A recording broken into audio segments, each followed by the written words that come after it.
কড়ি বাটা হয়, বেটে তারপরে কড়ি ফাটানো হয়। এইভাবে দেখুন, এইভাবে যেইভাবে ফাটালে কড়িটা আরও ভালো মচমচে হয় আর সুন্দর হয়। ফাটানোর পরে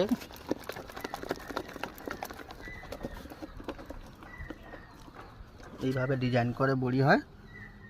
দেখুন কেমন করে ডিজাইন করা হচ্ছে।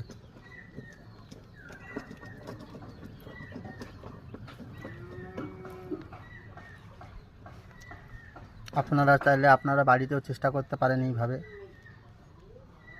বড়ি দেওয়া, নকশা বড়ি দেওয়া, এটা গয়না বড়ি বলে। দেখুন কত সুন্দর করে ডিজাইন করেছে।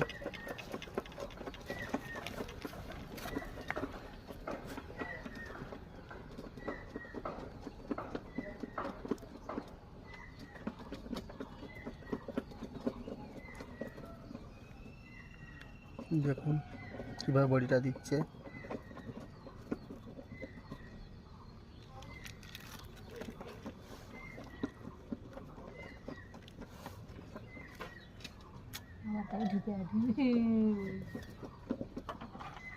ওটা কমপ্লিট হয়ে গেছে, আবার একটা থালায় হবে। আপনারা দেখতে থাকুন।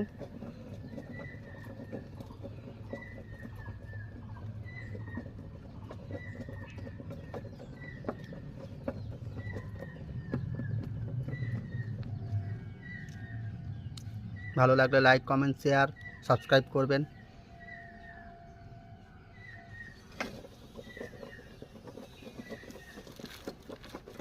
দেখুন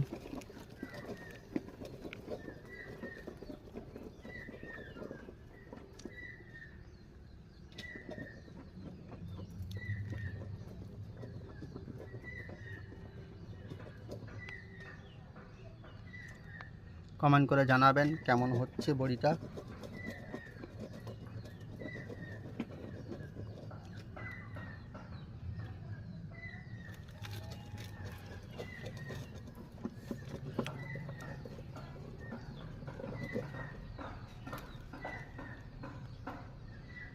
আজকে মেঘলা আকাশ, তবুও হালকা রোদের মধ্যে দিয়ে আমাদের বড়ি দেওয়া হচ্ছে।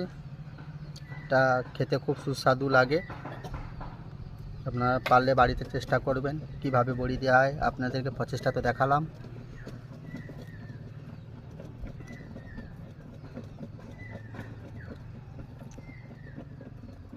যত রোদ হবে তত বড়ি মচমচে হবে আর দেখতে সুন্দরও হবে।